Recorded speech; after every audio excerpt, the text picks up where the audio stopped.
কেন বলছি পুলিশের কথা? বাংলাদেশের জনগণ শোনেন। 2015 থেকে আমি দেশে গেছিলাম। 2014তে আমি দেশে গেছিলাম। আমি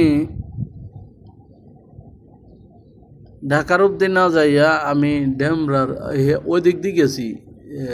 ডেমরার ভিতরে দিয়া যাই হিন্দি ফেরি আছে, ফেরি দিয়ে এমনি গেছিলাম।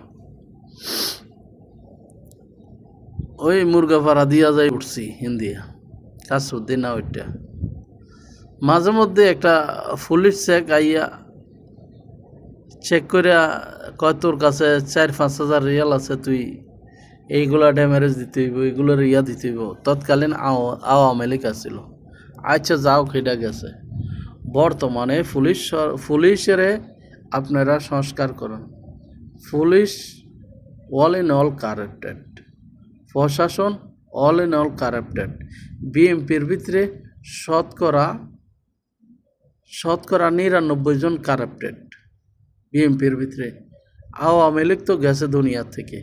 এখন বর্তমানে আপনারা যদি রাষ্ট্রীয়ভাবে করতে চান, পুলিশেরা আগে খতম করেন।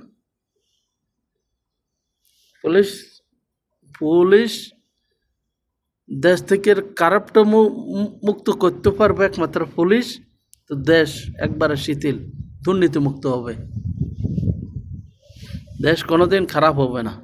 পুলিশের কাছে হয়েছে সব।